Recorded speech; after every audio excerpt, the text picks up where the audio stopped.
Hello, everybody. Thank you so much for coming to our Week Without Violence briefing. If we could just take a minute to quiet the room.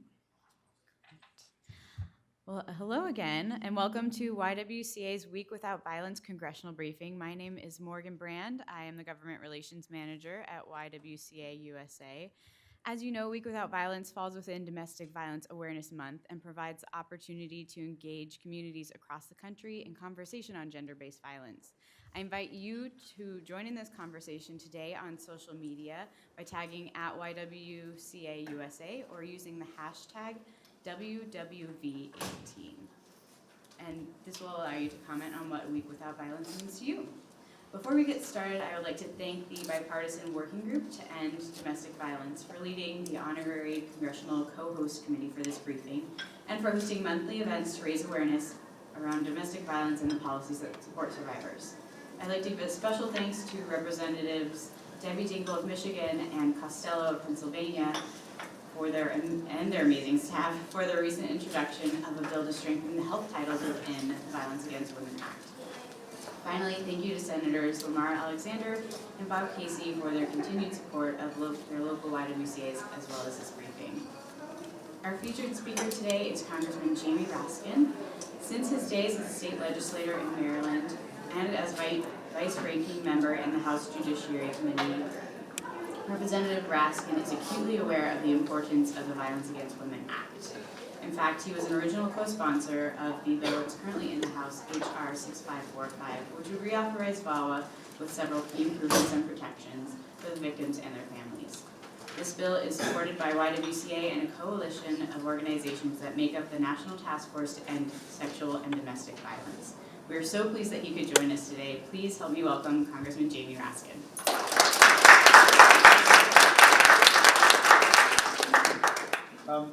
Thanks so much, everyone. I'm delighted to be with you. I spoke to Congresswoman Debbie Dingell last night, who was unable to come back. She wanted to be here, but she's sending her greetings through me and is restating her absolute commitment to getting all this great legislation reauthorized and fully funded, including the Violence Against Women Act and also the Family Violence Prevention and Services Act. So I wanted to say that, excuse me, the agenda that brings everybody together here is one of essential importance to millions of people across the country. If you think about it, the whole reason that we enter into civil society and a social contract is so that we'd be safer than we would be if we stayed outside of it. And you go back to the original social contract theorists like Thomas Hobbes and John Locke, and they all said the reason why we leave a state of nature is because it's too dangerous there. There's no safety, there's no security, so that's why we enter into civil society. But if civil society is not protecting people at the most basic level in their homes, in their cars, at work, against sexual violence, against domestic violence, then the whole social contract is threatened and is in question. So this is a very basic and essential proposition that everybody here is working on, which is the security and the safety of all of our citizens without regard to gender or what kinds of relationship they're in, what kind of family they're in, and so on. When you look around the world today, the key indicator basically about whether a society is doing well and is thriving and flourishing, or whether society is not, is the condition of women. And where women are safe, women are educated, women have choices and opportunities, the society is doing well. And where women are oppressed, women are subjugated, women are subjected to violence and rape, sexual assault, sexual harassment, and the society itself is in deep trouble. So this movement goes right to the heart of whether we're going to be a success as a civil society, whether we're going to be a success as a country. So I'm totally committed, along with all of my colleagues who are participants in this caucus, to get VAWA reauthorized and fully funded, the Family Violence Prevention Services Act, and also passage of the Trauma-Informed Care for Children and Families Act. We're delighted that the YWCA has taken such a great leadership role here, and that people have assembled from all across the country to be part of it. So thank you very much for having me. Best of luck in all of today's deliberations. Thank you so much.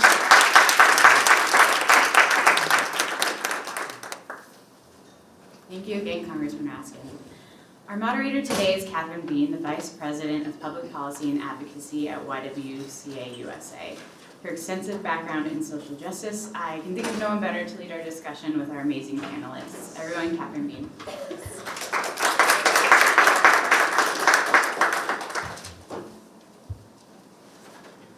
Good morning, everyone. It's a pleasure to join you here today and to have so many people turn out for such an important briefing here on Capitol Hill. Week Without Violence is part of a global movement to end violence against women and girls that YWCA USA and our national network of YWCAs participate in around the world with our sister organizations around the world. At YWCA, we know that not all violence is acknowledged or responded to equally, and that's why for more than 20 years, YWCA has set aside 1 week in October as a week without violence. We're pleased this morning to have so many of our more than 20 national partners in this year's Week Without Violence present in the room with us. I see allies from the National Task Force to End Sexual and Domestic Violence.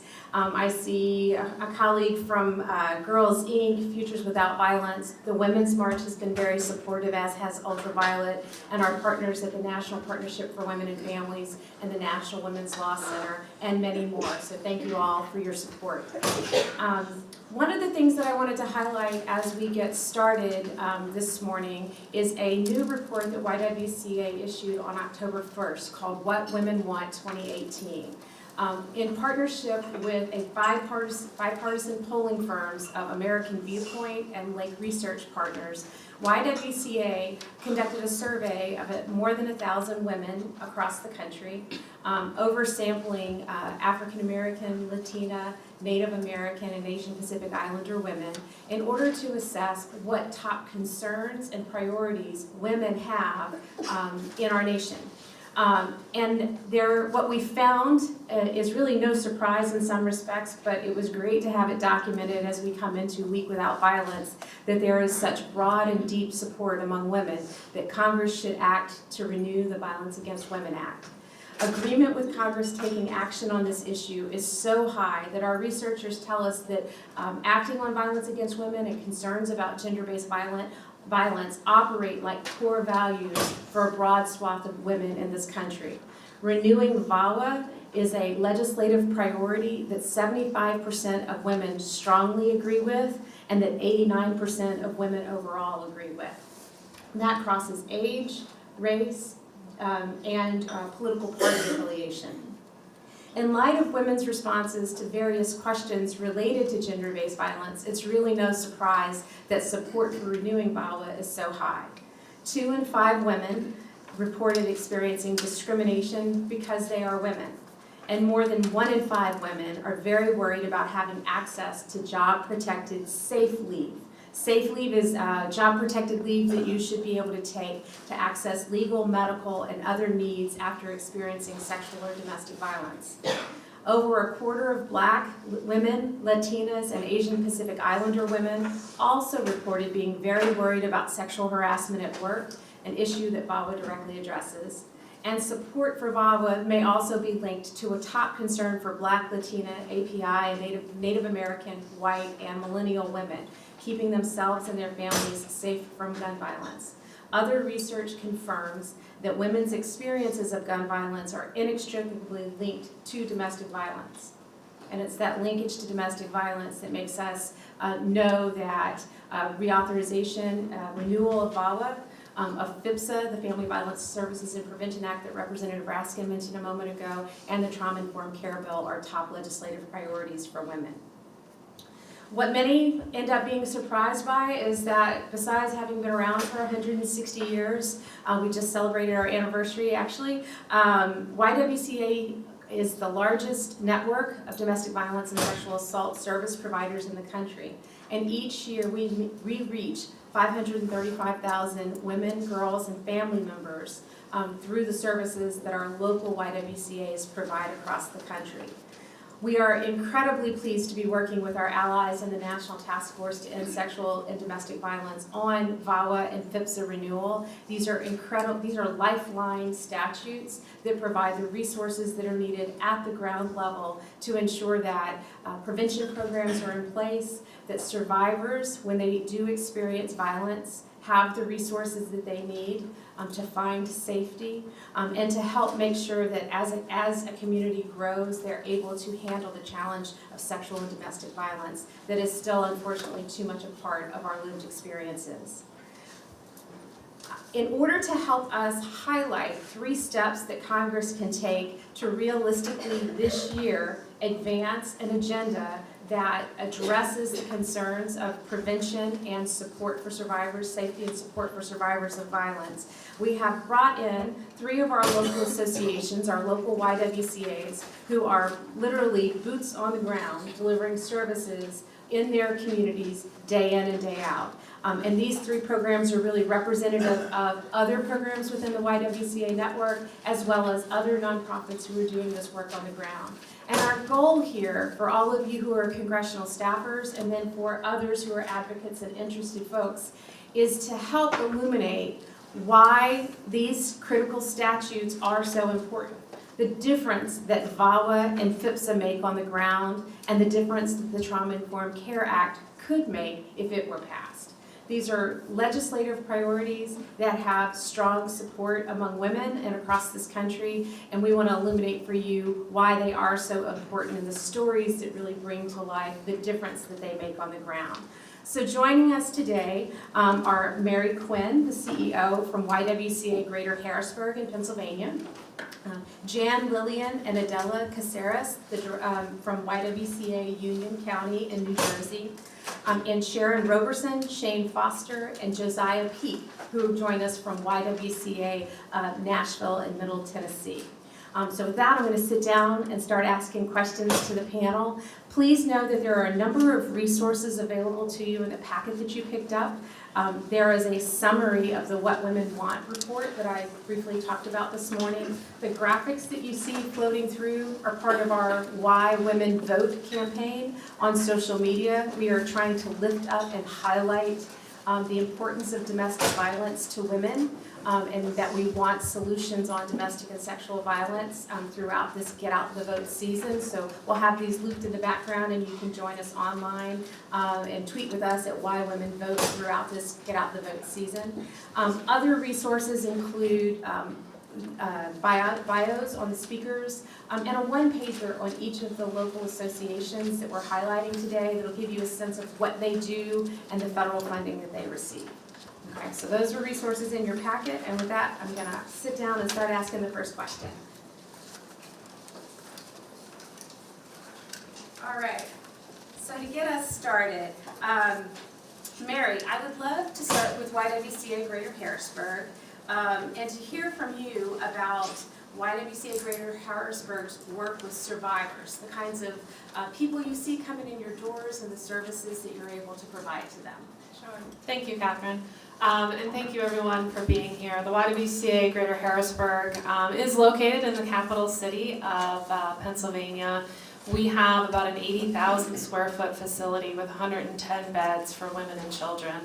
A lot of those beds are for homeless women, but what we know when we work with them and do assessments is they have experienced some sort of trauma in their life. So the programs and services that we provide are safe shelter, counseling, access to hotline. We are open 24 hours a day, 7 days a week. We have legal assistance for victims who need to file protection from abuse orders or have been so financially controlled, they can't afford to hire an attorney to represent them for custody or even a divorce case. The majority of the clients that we see are women. about 90% of them are women. We are seeing over the last year an increase in men and an increase in the LGBTQ community as well. We recognize that there are special needs for each population, so we do have specialized case managers that work with the LGBT community. We have a Latina Hispanic advocate that can also work with those specialized populations as well. The YWCA, all of us, have a really great mission of empowerment, and part of that empowerment really feeds into the services that we provide, because we know that each individual is unique and they know what's best for them. So when we talk with them about safety planning, they're going to let us know what makes the most sense, where they want to go with whatever kind of trauma has happened in their life. And that also goes back into that trauma-informed care. But when we break down our services, so if we look at all of our programs and services, so the Harrisburg is very urban, but we also provide services in a neighboring county that's very rural. So collectively, when we look at the ethnicities and race of who we're serving, 60% of who we're serving are white. And then it goes into African American and Hispanic and other. But I think what's really interesting is when you break down kind of race and ethnicity into the type of programs and services each person is seeking out. So when you look at just safe shelter, that's going to be predominantly African American or Latino Hispanic. So we know that that service is hugely important in an urban setting like where we are, and that those individuals really need that service, that safety, because without it, we really are talking about life or death situations. That's great. No, thank you. That's a great start. Thank you so much, Mary. Jan, looking at YWCA Union County, can you talk with us a little bit about your program overall, and then we'll have Adela talk about the Family Justice Center. Sure, thanks Catherine, and again, thank all of you. So YWCA Union County is located in a county of about 500,000. We're headquartered in Elizabeth, which is the 4th largest city in New Jersey. And about 1/3 of our population is immigrant, many undocumented. Again, in Elizabeth, where we're headquartered, about 1/3 of the population speaks a language other than English at home. So we have enormous challenges in serving people. We focus primarily on domestic violence, and we provide a comprehensive range of services, including emergency shelter, 3 levels of community housing, counseling, case management, court advocacy. We have a liaison with Child Protective Services, community education, workforce development, and our most recent program is the Family Justice Center. Everything, as with Mary's program, everything is tailored to the individual need. So a lot of people don't want to come to shelter. They may be living in an abusive situation, but our counseling and case management program helps them figure out how to live safely in their situation. Our workforce development program helps people get free from financial abuse through providing skills, job linkages. Actually, this Friday they're doing a hiring fair to link clients with local employers. So we're really about helping people deal with their situation, become empowered, become safe, and all of our services, as with all YWCAs, are trauma informed. Great. And Adela, can you tell us a little bit about the Family Justice Center? Thank you, Catherine. So the model for the Family Justice Center, it calls for a community-wide approach to delivering services to victims of domestic violence and their families. So when we talk about a community-wide approach, we're talking about a co-location of service providers. So at our particular facility in Elizabeth, New Jersey, we have a full-time counselor from the YWCA who's stationed there Monday through Friday and is available to do crisis counseling, safety planning, and if a survivor is maybe looking to learn about counseling services for themselves or for their child or children, they can also begin the process right there. We also have 2 nonprofit legal entities who are stationed at the Family Justice Center. So again, a victim can come right to the Justice Center. and speak to an attorney or a paralegal about maybe their protective order case. Our attorneys also do counsel on matrimonial cases and child custody cases. In addition, we also have a full-time officer who is available on site Monday through Friday for any victim that would walk in and, let's say, want to report a new incident. The officer, regardless of the municipality, because although we're stationed in Elizabeth, New Jersey, that officer can begin the process of collecting the evidence, starting the reporting, and then will actually connect the individual back to the municipality where the incident occurred. The officer also has been very helpful because oftentimes victims need, let's say, a copy of police reports. So again, the officer is available to retrieve police reports from the municipality where the incident occurred, or incidents occurred. Also for safety, the officer is there as an armed officer. The officer has been able to, escort our victims back home, from home to the court, or to the shelter, back from the shelter. So again, it just gives that extra level of security and safety for the victims. In addition, we also have a presence from our local prosecutor's office. We have a victim witness advocate who, through her resources at the prosecutor's office, is also able to support victims by maybe getting them safe cell phones, maybe doing lock changes, bus passes, really if they need any type of assistance, that individual is there to support the victim. And on the criminal side also is able to give that victim some support on that end, can also connect them to the assistant prosecutor who may be on that case. And then finally, we have a presence from a local social service agency that offers assistance with housing, mental health counseling, substance abuse counseling, maybe also job, employment, workforce development. They have 2 child care centers. So if a survivor walks into the office on any given day and they have different needs, what we will do is one of our workers will sit down with that person, figure out what are the priorities, what are the needs, and then at that point connect them to the on-site partner who will then be able to assist them further. We've been in operation about a year and a month, and the community welcomed us, the other community partners welcomed us.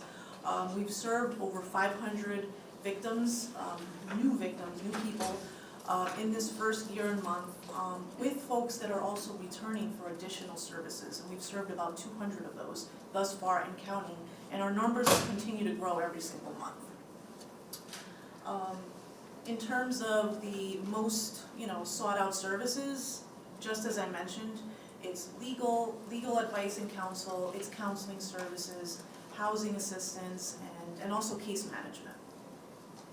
Thank you so much. Sharon, talk to us a little bit about YWCA Nashville and Middle Tennessee's work. Okay. Good morning. First of all, I'd like to thank you all for being here. This is a very, very important topic. I am with the Nashville and Middle Tennessee YWCA. And to give you a sense of why we believe that our work is so important, Tennessee has a very negative statistic.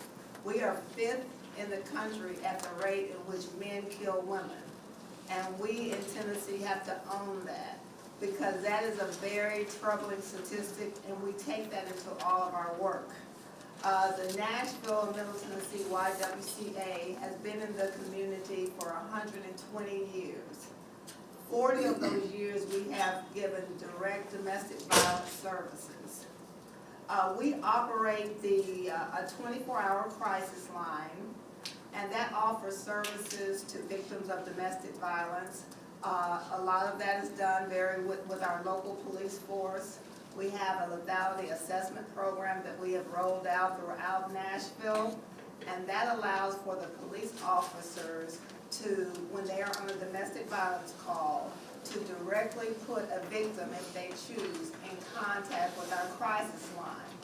And they can have safety planning, they can come into shelter, or they can actually just get advice on their next steps. Our shelter is 51 beds presently, and by the end of this month, we will be 65 beds. Through a grant from the Office of Criminal Justice Programs, we were able to repurpose some space in our shelter to increase our beds. And this will enable us to serve 100 additional families in our community. But there is still a severe shortage of domestic violence bed spaces for shelter. We also have programs, wraparound programs as far as our domestic violence services. Because we believe when someone enters a shelter, should they want to move in a different direction in their lives, we need to be there to support them as they leave.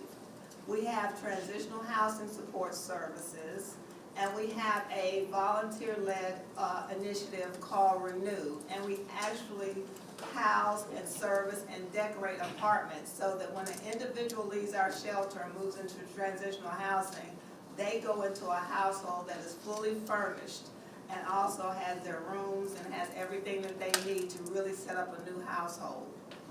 We also provide, of course, while you are in shelter and if you leave shelter, therapeutic services, counseling, support groups, financial literacy education, and career counseling. One thing I do want to say is I'm very proud of the support of the Tennessee Congressional Delegation in Nashville, as well as our senators. I am more than pleased to see that Senator Mar Alexander is our honorary congressional host committee as a senator. He's hosting this. And this is one thing that I think is so important. This is not a partisan issue. It's an issue for all types of people, all different party affiliations, and we see that as very serious. I do want to talk a little bit about some other programs that we have with the YW in Nashville and Middle Tennessee. The reason we have these other programs is we do not believe we can just focus on the end result of domestic violence. As we know, that's often what you see, but there are other services that help support prior to something of this, like this occurring, and after. We have a family literacy center because we think that education is so important in order for you to be empowered as a woman. We have a Dress for Success program and career counseling for people who are both inside and outside of our shelter. One of our largest groups is our Wounded Warrior Project for women who are coming out of the military service, who have been wounded in combat, to move to that next phase of their career. We are a Girls Inc. affiliate. In 19 of our public schools in Nashville, we have Girls Inc., and that's helping girls to be strong, smart, and bold. We have a robust advocacy program, and that's one thing when I came to this position. I had a long history in corporate law. I was on the board of the YW, and a little less than 2 years ago, I transitioned to being the CEO of the YW there in Nashville. And I do believe that advocacy now more than ever is important for our message to get out of what we need to do to empower women in our community. Today we're here to feature our program, Men Together. This is one of our newest initiatives. And one of the reasons we had to have this program is I said that we look at the totality of the circumstances. We want our programs to really focus on how we can not only help those that need safety, but also to move ahead of the issue to see what we can do to empower the people in our community to make a cultural change. Great, thank you so much. And I'm going to turn now to Shane, who heads up that program for you. You know, Shane, with the Me Too movement really exploding into America's consciousness over the last year, there's been a lot of talk about changing the response of employers and legal protections, but the Men Together program would seem to be part of a solution aimed at creating a culture change among men and in particular young men. Can you tell us a little bit more about that program and the work that you're doing down in Tennessee? Absolutely. Thank you, Catherine, and thank all of you for being here today. Just to give you a little information about the Men Together program. Men Together is an initiative created to engage men to end violence against women and girls by challenging and changing the culture that supports that violence. And so we seek to really change the culture to cultivate healthy masculinity in men and boys, and ultimately change the future for women and girls. Our goal in Nashville and Middle Tennessee is very simple, and that is to make Nashville the safest city in the world for women and girls. as Sharon stated before, about 6 years ago, we started to look at not only how do we provide services for women and children who are victims of domestic violence and sexual assault, but also how do we stop this from happening in the first place? And more importantly, how do we also engage men to be a part of that solution? So we started out by really engaging ambassadors in our community, and those ambassadors are made up of really important and influential people in our community, from the business community, from the philanthropic community and nonprofits. We have great support from our mayor's office, the police department, as well as in Nashville, we have more than 13 universities within a 50-mile radius of Nashville. And so we have the athletic director from Vanderbilt University, who is one of our ambassadors. We also have Beth DeBush, who is the commissioner of the Ohio Valley Conference. And so that really has provided a great amount of support for the work that we're doing in engaging men to end violence against women and girls in Nashville. About 4 years ago, we started with a student curriculum, a youth-based curriculum that we were able to put into our Metro Nashville public schools.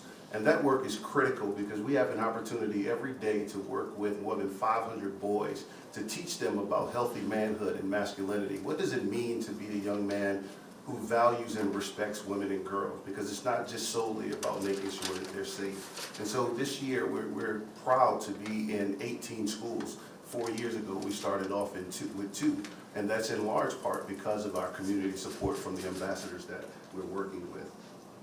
We also provide sexual harassment and violence prevention training for corporations and organizations in the city of Nashville as well as beyond.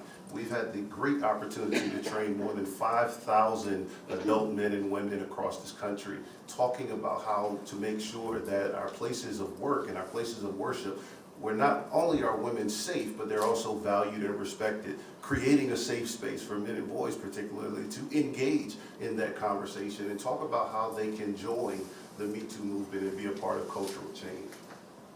We also developed a curriculum for faith-based institutions called Amending Through Faith. And this is an opportunity, again, for men in those places to really come together to talk about what does it mean to be a man in today's society, and what is their role for ending violence against women and girls? Where's their entry point? And even more importantly, how do they engage each other and begin to have conversations amongst other men about how to accomplish this cultural change? And then lastly, we started a campaign that allows us to raise awareness in Nashville. We have a number of events. We have our Amend Experience, which this year hosted more than 500 community leaders and business community leaders as well. We have a celebrity softball game where we've engaged many of the celebrities predominantly in the sports area in the Nashville community to come together and raise awareness, and we have a great amount of support for that event as well. And then lastly, we have a great partnership with the Nashville Predators, which is our local hockey team, in which we have a game with them every single year that we have a PSA and billboards around the city, and that's another way for us to raise awareness, because we believe that if we can raise enough awareness in Nashville and give men and boys an opportunity to engage and to be a part of the solution, that we can accomplish the lofty goal of making Nashville the safest city in the world for women and girls. Thanks so much. And Josiah, I'm going to turn to you now as our young person on panel. You're a student leader in the Amend Together Club. And I'd love for you to share with us how being a part of this program has really impacted your life and your relationships. Thank you, and it's an honor to be able to speak in front of you. One way that it's impacted my life is it's given me another perspective on the subject. As a child that has both parents, I've been taught, multiple times about how to respect women and adults in general. But having a third party to teach, number one, about healthy masculinity, but then also a different way on how to respect and empower women.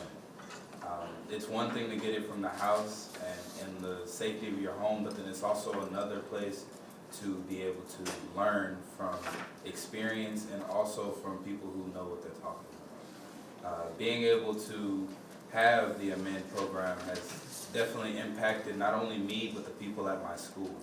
A friend of mine named Chance Williams has definitely improved in who he is and how he impacts the school as a whole through the Amend program.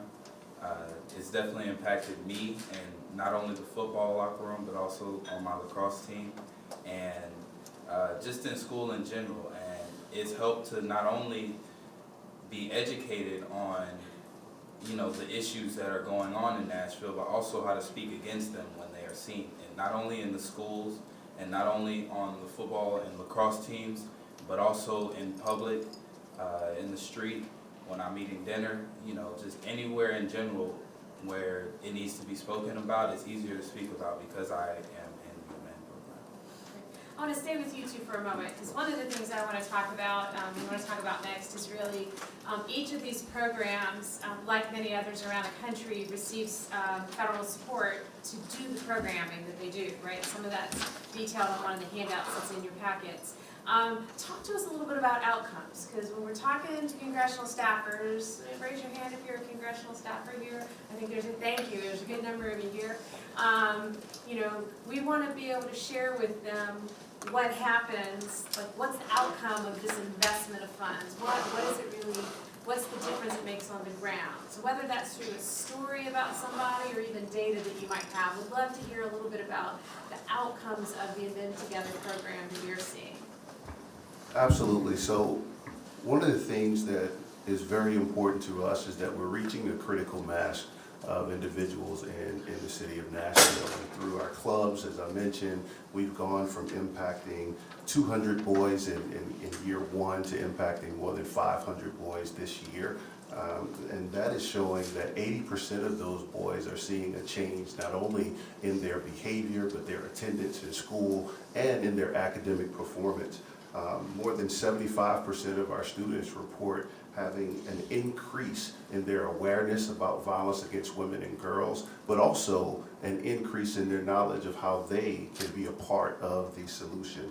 We're seeing a very similar change in the amount of trainings that we're doing, sexual harassment and violence prevention, where we're not only talking about the typical sexual harassment and crime and punishment and the law behind those things, but we're talking about cultural change, how to make sure that women and girls in those places of work are not only safe, but valued and respected. And what we're seeing is 80% of those who participate in those trainings are also having an increase in their awareness of these issues, and also having an increase in their ability to know what tools and skills are necessary for them to be a part of the solution. And they're walking away with examples of how to do that on a regular basis. Through our campaign, we've reached over 1 million people in the last 5 years with this message, and so raising awareness is a critical thing. And one of the things that we know is that the more awareness we raise, that the numbers will go up before they come down. But I want to share with you one of the things that happened in Nashville. One of the CEOs of a local organization came to us, and prior to getting involved, he said, "Shane, you know, I just don't believe that the numbers are as bad as you say they are. I don't believe that 1 out of every 4 women are experiencing this kind of violence, because I hang around good people and I don't see this on a regular basis." And we challenged him to go home and ask, something that's very difficult for men to do, particularly because in the culture that we see now, men are told that they have to be protectors, they have to be tough, they have to be strong. And so to think that someone in their lives who they love and care about is a victim of this kind of violence just blows their mind. So he was very reluctant to go home and ask, but he took us up on that challenge, and he did. And when he came back 2 days later, he said, "Not only am I in, but the full force of my entire organization is in." And thus, this organization has donated more than $500,000 over the last 3 years. And so that is the impact of the program, the impact of the work that we're doing, something that we believe in wholeheartedly. Thanks. And coming back to you, Sharon, before I pop back down to Harrisburg and Union County, tell us from your perspective across your other programs, when you think about outcomes and the difference that VAWA and PHPSA funding are making on the ground, can we talk about that a little bit? Well, VAWA, for instance, really funds our transitional housing, and we do know that women who have had to go into shelter, one of the biggest barriers to really moving forward with your lives is that you cannot get adequate housing. You just simply cannot afford to be independent financially, and financial abuse is as much a part of domestic violence as physical abuse. And so this grant, the VAWA grant actually enables us to have a transitional housing support program, which is really fundamental to our survivors continuing a positive outcome. Also, we receive money from the Victims of Crime Act. And that's very important because our expansion of our shelter facility is due to this grant, to this funds, because we actually need physical space. Nashville is growing in leaps and bounds, and without this grant, we would not be able to support, as I said, 100 additional families, and really looking to expand even further and to provide the counseling services and working with our Family Justice Center in order to have those wraparound services for survivors. It is extremely important for us to have this federal funding to continue to support our mission. And also our federal programs looking at gender-based violence. We need to have the support of the federal government. And I will say this is very, very important for all you staff members to understand. We are at the ground doing this work. And I see it sort of as a matter of really from the heart outsourcing many of these critical needs in our community. We do it very well. We track our outcomes, we track our statistics, and it really is saving lives. Thank you, Sharon. Jan, I want to come to you first. Talk to us a little bit from your perspective about what you're seeing in Union County, about the difference things make on the ground, and if you add in a layer of, do you see any increase in the needs moving forward? As I mentioned earlier, we're a year into, this is the 1-year anniversary of really, the Me Too movement's been around for a little while, but it really exploded into the press and into our consciousness a year ago. Are you seeing anything as a result of the heightened level of prominence in the news that sexual violence issues have? So I'll actually take the second part of it first.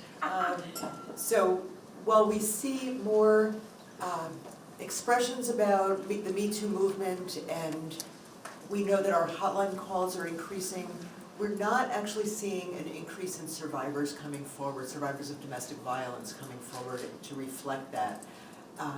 And I think that reflects a couple of things. It's often not safe for a survivor of domestic violence to talk about her domestic violence. It's very different than sexual assault. If she shares publicly the story about her domestic violence, her abuser may find her and kill her. We actually have a client who's used many of our services. She was in our shelter for a while. She's in our supportive housing. Right now, she has utilized court advocacy. She has utilized the Family Justice Center. Her abuser, and she's been very public about it to us, her abuser is a very high-profile individual from a neighboring state who has often tracked her. So she is escorted everywhere. She's very careful, and we are very careful to help her stay safe. And we've seen lethality happen, too much in Union County. In Union County, domestic violence homicides account for about 20 to 25% of all homicides in the county. The second question was? Just the difference following PIPSA funding's making. What are some of the outcomes that you see because of that funding coming to your YWCA and to your community? So we get funding from VAWA, from PIPSA, also from Victims of Crime Act, from HUD, which supports our supportive housing program, and it's really enabled us to expand greatly. We started 40 years ago with just a domestic violence shelter, and then particularly in the last 20 years we've expanded rapidly, and most of that expansion has been due to the advent of these other funding opportunities. So it really has enabled us to expand our counseling program, and it's enabled us to make a lot of community connections. With PIPSA in particular, and VAWA, because of our community outreach and our connections with community partners, we were able to forge a very strong partnership with the prosecutor's office, which is actually what led to the establishment of the Family Justice Center. They knew that we were a good partner, they knew that we had wraparound services. And what we see on the ground is referrals back and forth from all programs. So our Family Justice Center is actually funded by taxpayer dollars in our county, and yet the Family Justice Center refers over to our VAWA, PIPSA, VOCA funded programs and back and forth. So we really see a seamless transition across programs for people. And we see that about 85% of our clients through surveys report that they feel safer because of receiving our services. They know more about community resources. We're able to serve children exposed to domestic violence, which, those are often overlooked in domestic violence services, but we know that the exposure to domestic violence causes huge trauma and continues the cycle often for children. So our services for children are an extension of what we're able to do to help children break that cycle of community violence, boys and girls. And we, like Mary mentioned, initially are seeing an increase in male survivors coming forward, as well as the LGBTQ population. We recently had our first male in our shelter, and we really had to grapple with how do we do this in a communal living environment. And the people in our shelter were very accepting. They said, literally, if he's a victim, and we're going to be fine with him here. Thanks. What about for you, Mary? Talking a little bit about VAWA and FIPSA broadly, but also I understand that YWCA Greater Harrisburg receives some funding from VAWA's Rape Prevention Education Program. So maybe highlighting that program in particular. Sure, and just to kind of piggyback on what Jan said about, the VAWA and FIPSA, they kind of have laid the groundwork for us and opened other doors, particularly in our human trafficking field. We kind of have the expertise with sexual assault and domestic violence, and we're successful in getting some federal grants related to human trafficking, and the support in the community has been great, and we have been actually shocked by the number of victims who are in the community who are being trafficked through our area. It's really astounding. And so, it's not a direct to VAWA, but it's certainly all of that base work that we've been doing has helped us be there for these victims and to make a difference moving forward. As Catherine said, we do have the rape prevention and education funding, and I would say that prevention, the education that we do within schools is so important because time and time again, so October is Breast Cancer Awareness Month. I see pink everywhere, and this morning on the news I saw all these news anchors and they were wearing purple, and I thought for a moment that maybe it was domestic violence awareness, but it's not, it's an anti-bullying. So, I am shocked that how pervasive violence is in our community, and the audience here is predominantly women, and I bet all of you know, you look behind you in a dark alley. Like you are self-preserving, you know what to be aware of because violence is pervasive. So I'm always shocked that no one wants to talk about these issues of sexual assault and domestic violence. And so that's why I think the education efforts that we do in the schools are so important for educating both, girls and boys on healthy relationships. And look how long it has taken victims, of the Larry Nassar to come out because they weren't believed. And that repeated trauma over and over, and just the fact that you can't go to anywhere. If we can prevent it on the front end, that's amazing. But if we can make sure that if it does happen, people feel comfortable coming out right away, we're limiting, that we're helping that trauma so it's not over and over and over again, which leads to so many other things. We know it leads to just even absentee from work. People aren't productive. There's greater amounts of depression. There are so many ancillary ripple effects that happen when someone is exposed to these type of traumatic experiences, and it affects all society. It's not just that one individual. And so we don't get a lot of money for rape prevention education. I wish we got more because I do think it is really, really important. Great, thanks. Adela, I want to swing around to you, and Mary, you talking a little bit about trauma, this is a great segue here.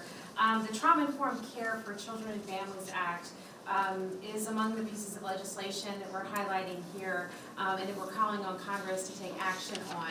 And that's a bill that would spread positive approaches and interventions for preventing and diminishing the impacts of trauma on children and families through a variety of mechanisms that are highlighted on the fact sheet that's in your packets. For you, from your vantage point at the Family Justice Center, where you're really looking at integrating services and making sure that multiple dimensions of the issue issue for any one survivor who comes in the door or addressed. Talk to us a little about what it would mean to have additional resources available to address trauma.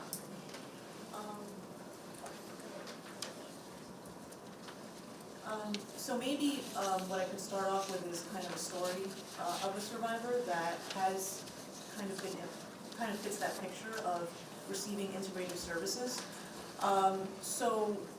We've been working with a particular victim for about 2 years. She started coming to the YWCA for counseling services, case management services. She is a survivor that has pretty much faced every single barrier, I guess, that you can think of. Single mother of 5 children, undocumented, poly victim, lacking of financial resources, really just no support. She came to the YW, we were able to offer her the support in the sense of offering her counseling services, the case management that she needed. As we worked with her more and more, we learned about really just how complex her particular case was. And we all, at some point, all of our departments kind of came together and started working with her and supporting this individual and her children. And most recently, the Family Justice Center stepped in on the legal side. We were able to connect her with court advocates, we were able to connect her with attorneys to address her protective order case, as well as her immigration case that she had with her and her son. And then through the support also, we were able to get her some benefits through our Victims of Crime Compensation Office in the state of New Jersey. So we've seen her stabilize. Just from her demeanor, we were able to, we've seen some growth on her end. But her too, just self-reporting that she feels calmer, she feels safer. Recently too, she was granted a permanent protective order. Prior to coming, she had several temporary protective orders. She never followed through, and she might have lacked the support, but we were around and we were able to give her that additional supporting guidance so that she would follow through and that she did obtain that permanent order. So that just, I think that's just a good story to just highlight the importance of these wraparound services, the importance of having a survivor or victim know that they have support, that there's one place that they can come to get all the support, so that they can have some sort of success or progress. And so that's one example. Does anyone want to add to that? I was just going to add that, we know that the impact of having to tell your story again and again, not being believed, being re-victimized, just causes additional trauma. And people will give up, they'll stop telling their story, they'll face additional difficulties, it'll impact their job, ultimately that may impact their living situation. So the ability to provide wraparound services that are trauma-informed and help a person tell their story just one time and get the support they need is really critical. We're also seeing through the Family Justice Center and through our other YWCA services many, many more complex cases, mental health involvement, substance abuse involvement, whether that's the impact of the original trauma or just the impact of not getting enough services in time. But we're seeing the increasing complexity of the cases that we're serving, and then working, of course, more and more with our other community providers. So if we had the ability to provide more mental health counseling, for example, besides domestic violence counseling, if we had the ability to integrate a substance abuse specialist into our services, that would greatly enhance our ability to serve, again, all of the needs of that one person under one roof. And then when we think about there's the person who is victimized, who experiences violence, and then oftentimes there are children and other family members that are a part of that. One of the highlights of the Trauma-Informed Care Bill is that it's really aimed at meeting children where they are, in schools, in social service settings, and after-school programs, and at home, to really equip those who are providing them with care with the proper tools to prevent and mitigate the effects of trauma. When you think about that purpose of a piece of legislation and best practices being shared and a little bit of funding, I'd always like it to be more, but at least a little bit of funding going towards this. Mary or Sharon or Shane or Josiah, would one of you want to talk about what that could mean for like one step removed from the person who experiences violence to those who witness or the family members who are next to that person? Well, we, of course, at the YW in Nashville, all of our programs are trauma informed, but more importantly, we understand the adverse childhood experiences of really our students in general, not only in the shelter, but in our public schools. I would like to go back to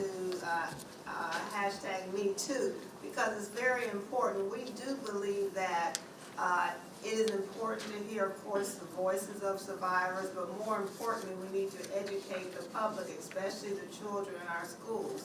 And I would like for Josiah to sort of speak to this because, you know, I can speak all day and we have a predominantly female audience, but it's very important for everyone in our community to understand the objectification of women in our community and our culture, and how we're working so hard to make sure that young men like Josiah really understand this and understand healthy relationships. I would like Josiah to speak to that. Yes, of course. One thing that we have to realize is that the lack of knowledge in not only young people but also adults is our downfall. The fact that most kids don't know about things like consent and things like what and when to stop, and also just how to respect people and women in general is our #1 issue. So that's why programs like the Amend program, like Girls Inc., like the YWCA as a whole is key and vital to our future and stopping domestic violence and learning how to empower women. Just to give a representative of the numbers that have been spoken, they say 1 in every 4 women. I have 4 sisters, so of course this is very prominent to me. They're all younger than me, so I am, of course, the big brother, the protector of my sisters. And so that number is very important to me, but then also if we were to give an example, if every person that's sitting in this chair was a woman, there's 67 seats in here. That means 16 to 18 people in here are survivors. So the 1 in every 4 women is a very huge number. It's very prominent, and that's what makes, you know, these programs and the funding for these programs so important. Thanks. Before we turn to a couple of questions from the audience, I wanted to, especially for the staffers in the room, highlight a couple of things about these bills. Because we have 3 recommendations for you that are on the back side of the agenda. The 3 steps that Congress can take now before the end of this legislative session to really address sexual and domestic violence. First relates to the Family Violence Prevention and Services Act, or FVPSA. On their last day in session, the House passed FVPSA. It's a 5-year straight reauthorization bill that is currently pending in the Senate as a bipartisan bill by Senators Heller and Casey. It predates VAWA by 10 years and was first passed in 1984, and it provides the lifeblood funding for local domestic violence shelters, the National Domestic Violence Hotline, and specialized resource centers. Each year, local YWCAs use FVPSA funding to support emergency shelters, crisis hotlines, case management, and health services. Our ask with respect to FVPSA is that the Senate pass the reauthorization bill after the election and fully fund this program. The Violence Against Women Act, or VAWA, it is set to expire on December 7th. Representative Sheila Jackson Lee has introduced a broader reauthorization bill in the House, and several bills have been introduced as straight reauthorization. Advocates have been working with and talking with House and Senate leadership over the past year on the need to reauthorize VAWA with no rollbacks and with moderate improvements. And our ask here is that Congress work with advocates to pass a VAWA reauthorization bill that maintains current authorization levels, increases funding for prevention, strengthens housing protections for victims and their children, and is inclusive of the needs of all victims, including marginalized communities. The third bill, the Trauma-Informed Care for Children and Families Act. There's been legislation introduced in the House and Senate recognizing the negative lifelong effects of exposure to violence and trauma. Our ask here, we've had a few provisions that were included in the recent opioid legislation that the President signed this week that support children who have experienced trauma to receive services. More needs to be done to help children and their parents and adults access trauma-informed services, and so we ask for your office's support for this bill and help in moving it forward, particularly sign on as a co-sponsor immediately, and then let's keep working on it in the next legislative session. So the two that can pass immediately, VAWA and FIPSA, we feel strongly about. We were working with a broad set of allies to get these bills passed, and we need your support to make that happen. And with the Trauma-Informed Care Act, it should be a no-brainer to pass this bill. It's something that could get done in a lame duck session if there was enough time. But if it doesn't get done, we want to make sure it's a priority in the next session as well. Okay? All right, and with that, we're going to open it up for questions for our panelists from anybody who is here in the audience. We've got microphones that we'll pass around. We got a hand up in the back over there. Hi.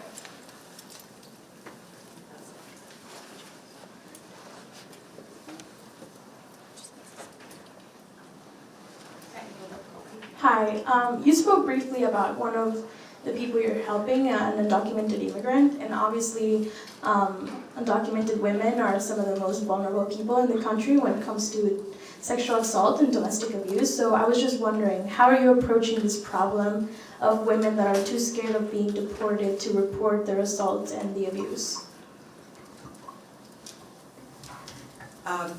We know that that situation exists anecdotally. We see staff who decide to drop restraining orders because they're fearful of their abuser. We don't ask about documentation status. Our services are available to everyone. For the time being, our courthouse is safe.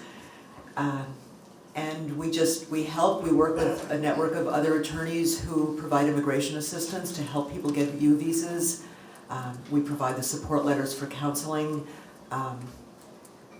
And just a lot of community education, helping people understand their rights and knowing they have the right to report and the right to be safe, but acknowledging that there is that fear in our community particularly. Thank you. Other questions?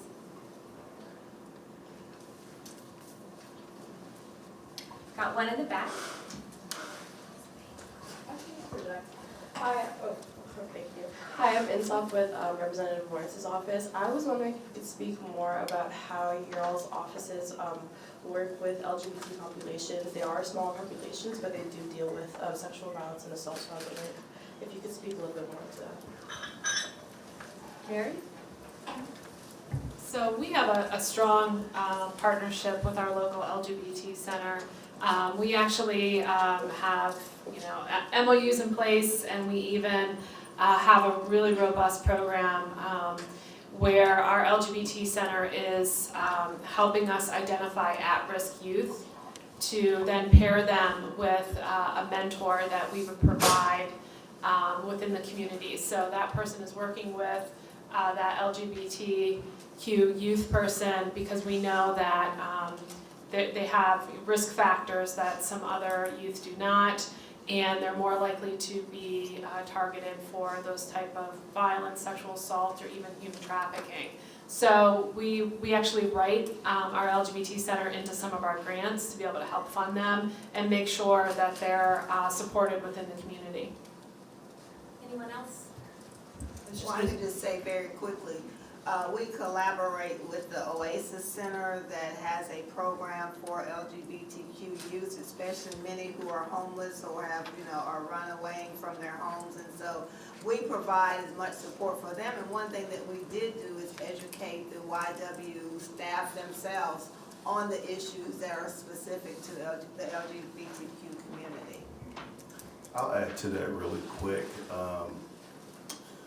One of the questions we typically get asked for Men Together is, what about the violence that happens to men particularly? And the response to that is that 90% of the violence that happens to women is perpetuated by men, And also 90% of the violence that happens to men is also perpetuated by men. And when you talk about the violence that the LGBTQ community is seeing, most of that is also at the hands of predominantly heterosexual men. And that's why the work that we're doing in schools with young people is so critical, because we're talking about these issues. We're educating them on these issues very frequently. We meet once a week, and it's real deep conversations about how to be a respecter of person, how to respect people regardless of their gender, their ethnicity, regardless of all of those factors. We know that our younger generation are the leaders of tomorrow, and if we're going to change this, it starts with being preventative and having these conversations at a fundamental level in our schools. Jan? We've also done a lot of staff education in terms of how to deal with the specifics issues. We've adjusted our language and our material to be more gender inclusive, for a better term. And we also work closely with our county's Office on LGBTQ Services in terms of partnering with them on different events that they're doing and making sure that we're present to show the community that we are aware and supportive in a safe place. Just to give a broad overview of what everyone has said, they've given specifics, but what we're basically saying is that we're here to help. It doesn't matter about your gender, your race, it doesn't matter. We're here to help. If you're a survivor, if you need help in this area, then we're here to give it. Thank you. We have time for one more question right here. Good morning.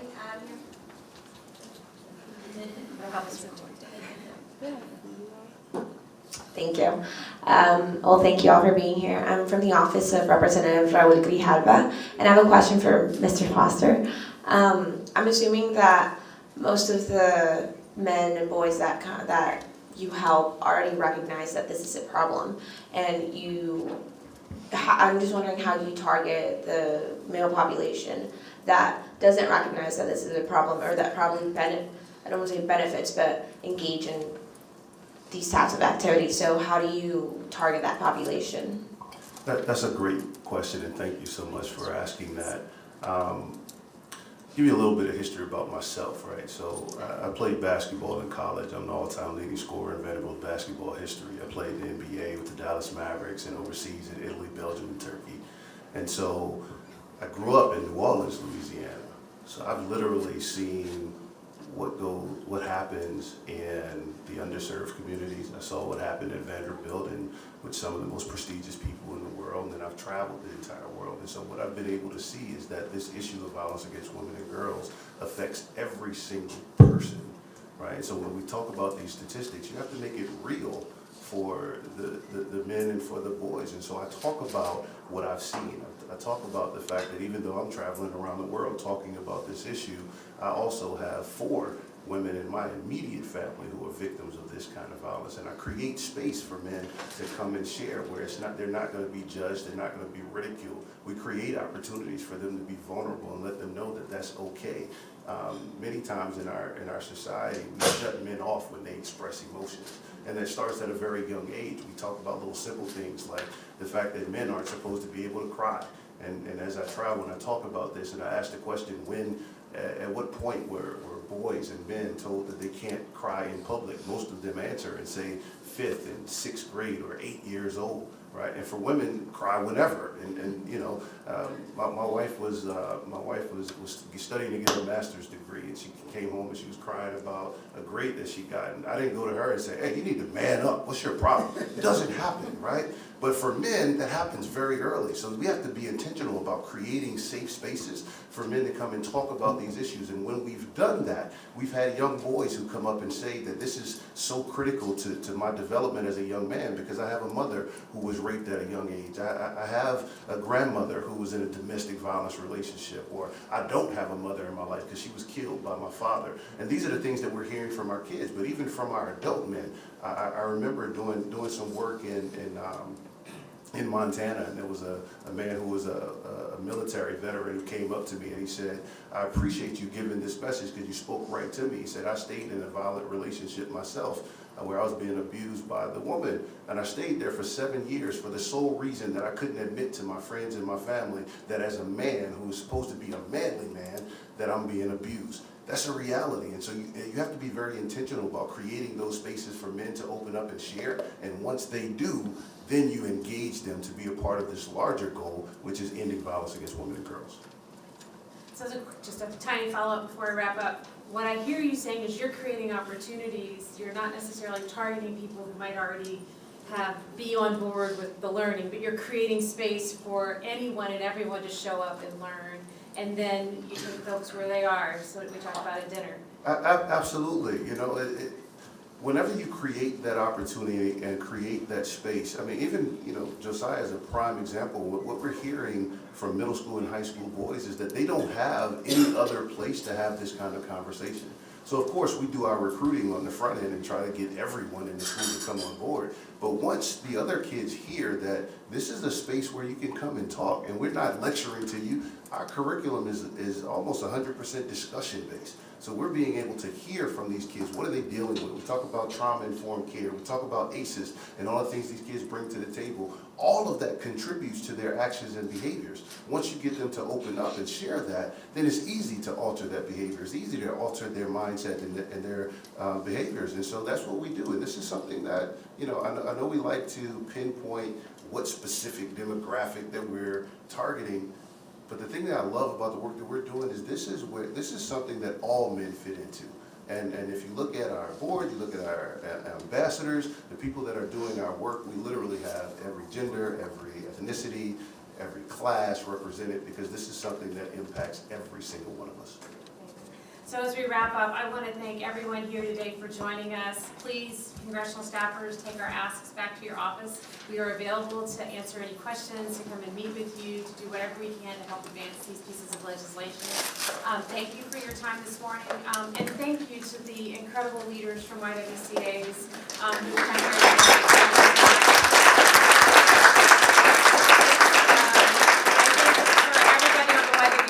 YWCA staff, they join me in saying it's an incredible privilege to work for an organization that has boots on the ground doing the work that the folks who've joined us today and all the other YWCAs do, including I see you back there, Monica, from YWCA National Capital Area. We appreciate the opportunity to share what we're doing with you. Hope it's given you some insight and some motivation to work with us on these bills. Thanks so much.